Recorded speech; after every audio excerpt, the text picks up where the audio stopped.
दिल्ली की केजरीवाल सरकार दिल्ली में बहुत सारी मुफ्त योजनाएं चला रही है, लेकिन इस समय जो सबसे ज्यादा चर्चा हो रही है वो हो रही है एक नई योजना की, जिसका नाम है मुख्यमंत्री महिला सम्मान योजना। जिसके तहत दिल्ली में हर महिला को जो 18 वर्ष से ऊपर है उसको हर महीने 1,000 रुपए दिल्ली की केजरीवाल सरकार उसके बैंक अकाउंट में देगी। और ये घोषणा हुई है केजरीवाल सरकार के 10वें बजट में, और ये घोषणा की है दिल्ली की वित्त मंत्री आतिशी ने, जो हमारे साथ बात करने के लिए मौजूद है। मैम, बहुत बहुत स्वागत है आपका।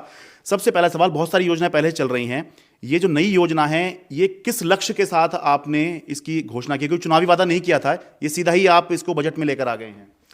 देखिए, अगर आप हमारे पिछले 9 साल का ट्रैक रिकॉर्ड देखिए तो अरविंद केजरीवाल सरकार ने हर तबके के लिए काम किया है, लेकिन अगर किसी के लिए सबसे ज़्यादा काम किया है तो वो दिल्ली की महिलाओं के लिए किया है।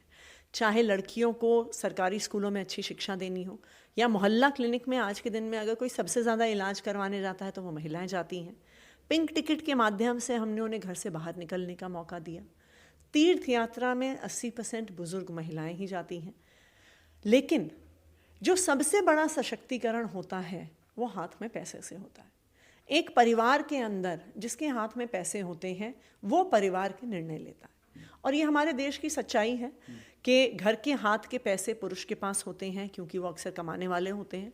और फिर एक महिला को कभी अपने पति की, कभी अपने पिता की, कभी अपने बेटे की बात सुननी पड़ती। लेकिन आज इस मुख्यमंत्री महिला सम्मान योजना के माध्यम से हम हर महिला के हाथ में 1,000 रुपये महीने देंगे।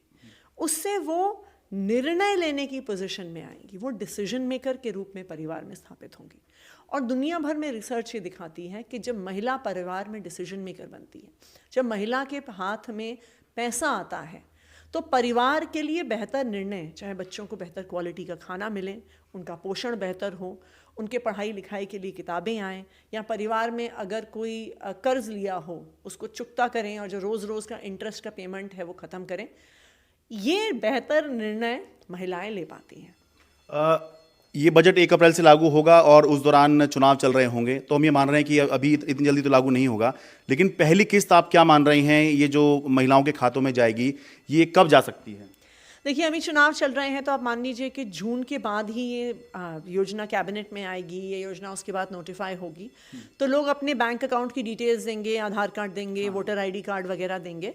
तो आप मान लीजिए कि सितंबर के आसपास पहली किश्त महिलाओं के बैंक अकाउंट में आ जाएगी। लेकिन आपको लग रहा है कि आप ये करवा पाएंगे? क्योंकि और बहुत सी योजनाएं जो हैं जो इतनी पॉपुलर नहीं हुई होंगी, वही अटक जा रही हैं, तो ये योजना आप कैसे इसको अप्रूव कराएंगे? देखिए, मैंने कल बजट में ना सिर्फ 2024-25 का बजट प्रस्तुत किया, उसके अलावा पिछले 9 साल का अरविंद केजरीवाल जी की सरकार का रिपोर्ट कार्ड भी प्रस्तुत किया। तो आपने देखा होगा कि कितनी स्कीम्स हम पिछले 9 साल में लेकर आए हैं, कितना काम केजरीवाल सरकार ने किया है। उस हर काम के लिए हमें लड़ना पड़ा है, उस हर काम के लिए हमें संघर्ष करना पड़ा है, लेकिन उस संघर्ष के बावजूद भी अरविंद केजरीवाल जी ने जो दिल्ली के लोगों को हर वादा किया है उस वादे को पूरा करके दिखाया है। ये योजना आपने इसके लिए 2,000 करोड़ रुपए इस बजट में आवंटित किए हैं, वो ठीक है, आगे अगर बढ़ेगा तो आप बढ़ा सकते हैं, मेरा सवाल वो नहीं है। मेरा सवाल ये है कि अगर ये भी माने कि 45 से 50 लाख महिलाएं, जैसा कि मुख्यमंत्री केजरीवाल जी ने कहा कि असेसमेंट है उनका, कितने महिलाएं इसमें होंगी, तो 6,000 करोड़ रुपए इसके लिए आपको चाहिए होंगे सालाना। बिजली की ही पूरी सब्सिडी जो है, जो आप मुफ्त योजना चलाते हैं, 50% बिजली माफ चलाते हैं, वो लगभग 3,3200 करोड़ रुपए की होती है। तो ये उससे भी बड़ी योजना है। इतना पैसा मतलब कहाँ से सरकार लाएगी या कहाँ कटौती करेगी? देखिए, अगर आप केजरीवाल सरकार का जादू देखें तो ये ऐसी सरकार है जो बिजली भी फ्री देती है, पानी भी फ्री देती है, बच्चों को शानदार शिक्षा फ्री देती है, इलाज फ्री देती है, बुजुर्गों को तीर्थ यात्रा फ्री देती है, महिलाओं को बस यात्रा फ्री देती है। फिर भी मुनाफे की सरकार चलाती है। पूरे देश में इकलौती ऐसी सरकार है जो घाटे में नहीं चलती है, जहाँ पे फिस्कल डेफिसिट नहीं होता है। तो ये साफ है कि अरविंद केजरीवाल जी को सरकार चलाना आता है। दूसरी बात, ईमानदार सरकार होने की वजह से हमें कभी भी सरकार में पैसे की कमी नहीं रही है। तो इसी तरह से, जिस तरह से अभी तक हमने सारी स्कीम चलाई हैं, उसी तरह से ये पैसे भी हर साल, चाहे इसमें 2000 करोड़ लगें, 4000 करोड़ लगें, 6000 करोड़ लगें, इसका पैसा ईमानदारी और समझदारी से चलाने वाली केजरीवाल सरकार इसका पैसा अरेंज करे। एक सवाल ये भी उठ सकता है कि जैसे दिल्ली में वृद्धावस्था पेंशन है, इस तरह की योजनाएं भी चलती हैं, उसमें महिलाओं को मिलती है, और उसके बावजूद फिर इस योजना को लागू करने का क्या पॉलिटिकल के अलावा और क्या मकसद हो सकता है? मतलब पॉलिटिकल है और उसमें कुछ, मैं मानता हूँ कुछ गलत नहीं है, वो तो आपका अधिकार है, सभी सरकारें करती हैं, लेकिन क्या जब वृद्धावस्था पेंशन और इस तरह की योजनाएं चल रही हैं अलग उससे, तो फिर इस तरह की योजना का और क्या मकसद है?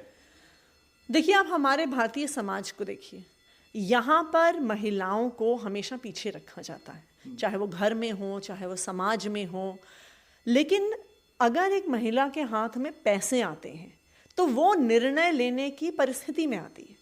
तो उसको, एक महिला को देखिए, आज एक महिला को अगर खुद पे खर्च करना हो, अगर कुछ लड़की को अपने लिए एक्स्ट्रा किताबें खरीदनी हो, एक कॉलेज में जाने वाली स्टूडेंट को एग्जाम प्रिपरेशन के लिए कोचिंग करनी हो, अगर एक महिला को एक सिंपल सी चीज़ करनी हो कि वो बाहर जाके एक मूवी हॉल में एक मूवी देखना चाहती है, आज एक लड़की को, एक महिला को किसी ना किसी के सामने हाथ फैलाने पड़ते हैं।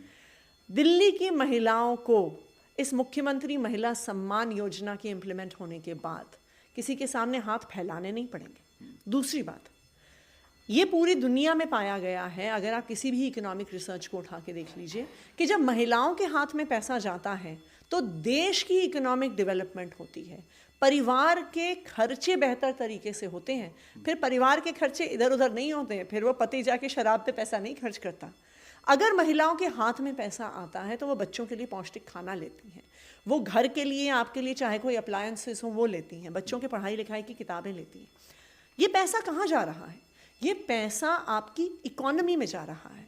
जितनी लिक्विडिटी इकोनॉमी में बढ़ती है, जितना ज़्यादा पैसा इकोनॉमी में आता है, डिमांड बढ़ती है। डिमांड बढ़ती है तो इकोनॉमिक ग्रोथ होती है। इनफैक्ट दिल्ली में अभी तक हम जो सारी फ्री योजनाएं देते हैं, जो हर महीने एक तरह से हर दिल्ली वाले की जेब में पैसा डालते हैं, वही कारण है कि दिल्ली एक इकलौता राज्य है जो इतनी स्पीड से कोविड के बाद जो इकोनॉमिक डाउनटर्न आया था, दिल्ली एक इकलौता राज्य है जो इतनी स्पीड से उस इकोनॉमिक डाउनटर्न से बाहर निकला। बस एक आखिरी सवाल, जैसे अब इसमें महिला के खाते में 1000 रुपये महीने जाएंगे, तो फिर ये भी तो अब कहा जा सकता है कि बाकी जो आप योजनाएं चला रही हैं सब्सिडी वाली, उसकी समय समय पे बात होती है कि आप डायरेक्ट बेनिफिट ट्रांसफ़र कीजिए, तो वो बेनिफिट भी आप जो हैं सीधे अकाउंट में डाल दीजिए, जिससे कि और सारा पारदर्शी लगे, जैसे कि समय समय बात चलती रहती है।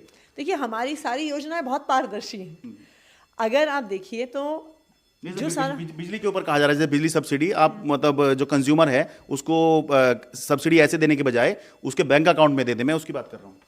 देखिए, अगर आप बैंक अकाउंट में सब्सिडी देते हैं तो उससे कंज्यूमर परेशान होता है। इसलिए परेशान होता है क्योंकि पहले उसके पास बिल आएगा, फिर उसको भरना पड़ेगा, फिर उसके बाद इंतज़ार करेगा कि जितना अमाउंट का बिल आया था फिर उसके पैसे उसके खाते में कब आएंगे, रियम्बर्स होगा। तो एक आम परिवार के लिए आप बस मुश्किलें बढ़ा रहे हैं, राइट। देखिए, किसका बिजली का बिल 200 यूनिट से कम होता है? एक गरीब परिवार का होता है। तो एक गरीब परिवार के अगर सिर पे हमेशा ये टेंशन लगी रहेगी कि अच्छा बिल आ गया है, अच्छा अब देना है, अब उसके बाद पैसा वापस आएगा, तो उसकी आप परेशानी बढ़ा रहे हैं। ये वाला तरीका कि हम सीधा सब्सिडी बिजली कंपनियों को दे देते हैं, वो एक ज़्यादा स्मूथ तरीका है, वो सरकार के लिए भी एक ज़्यादा आसान तरीका है, क्योंकि बल्क में सब्सिडी जाती है। लेकिन उससे बड़ी चीज़ है, ये कंज्यूमर के लिए और दिल्ली वालों के लिए आसान तरीका है कि बिल की जो तलवार है वो उनकी गर्दन पर नहीं पड़ी हुई। उनको आराम है कि केजरीवाल सरकार की वजह से उनका बिल ज़ीरो आता है। बहुत बहुत धन्यवाद। दिल्ली से अपने कैमरा सहयोगी मोहम्मद मुरसलीन के साथ मैं शरद शर्मा, एनडीटी मीडिया।